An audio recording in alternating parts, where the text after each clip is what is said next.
preparation for the Knicks been like on the floor? Oh man, we had a total lockdown, from a mental standpoint today. Really tightening up kind of what we want to do, what we want to accomplish, how we want to come out the gate for the first game, kind of the tone that we want to set, coming out. I think the tone that we set tomorrow will be the tone that we'll carry throughout the course of the season. So it's important for us to come out and set a good tone from the beginning. Melo, how do you balance the fun part of being with a new team and a new start with the serious part, with what your goals still are in the NBA? What's that? How do you view that balance? Well, I think the fun part is knowing what our goals are, and that's what makes it fun. That's what makes the game fun. That's what makes us excited. That's what gets us motivated, because we know the talent level that we have on this team. We're excited to get it going and get this season, going not preseason, but regular season, and see what this journey brings us with a lot of hard work, with a lot of commitment. So I think the fun part is knowing what our goals are. Do you sense yourself being a rallying cry for teammates tomorrow night? A rallying cry? Yeah. Maybe after the game, but not during the game. This is an important game for me because it's an opportunity for me to go out there and kind of close that chapter. I don't think that chapter has been closed yet. I think tomorrow with me running out on the court in a different uniform kind of closes that New York chapter for us. What do you recall the first time you faced the Nuggets? Was it odd or? I was fortunate in Denver when I left, because it was lockout, and then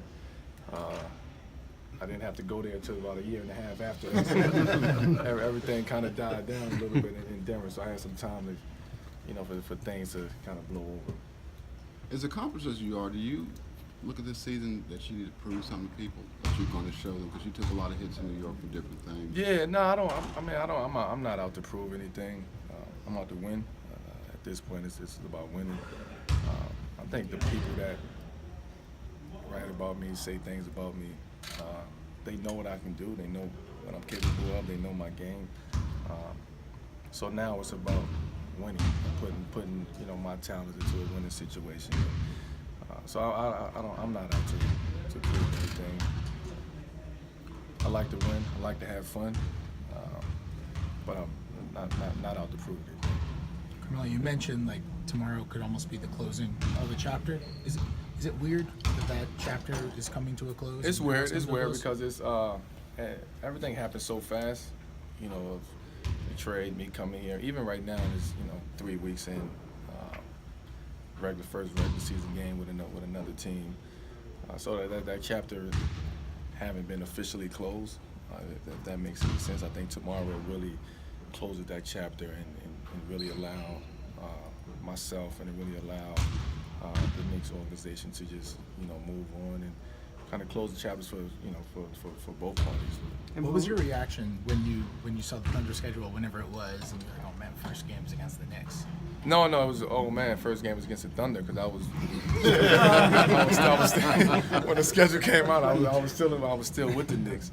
So it was, first game was against the Thunder, and start off on the road. So it was more so of that, and then once the trade went down, it was like, oh, maybe this was planned or something. I don't know.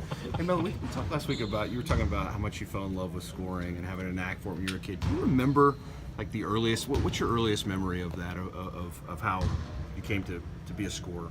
I don't know. It's just something that you have that knack for. Some people have a knack for passing the ball. Some people have a knack for playing defense, and rebounding, and shot blocking. My knack was scoring the basketball, and it's just something that I try to perfect as I continue to play the games.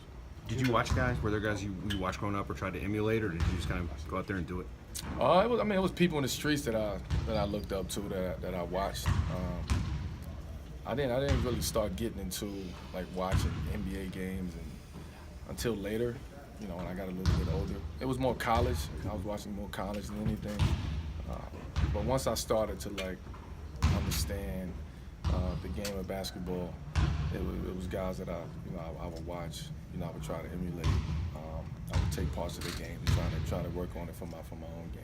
Was there a court or a playground or a gym that stands out in your mind as kind of when you really started to fall in love with the game? No, I mean just the court that was in my neighborhood, just going out there every day after school in the summertime, just playing. It wasn't no age limit. Outside in the streets, you get picked, and you gotta hold your own to earn your stripes. Mm-hmm.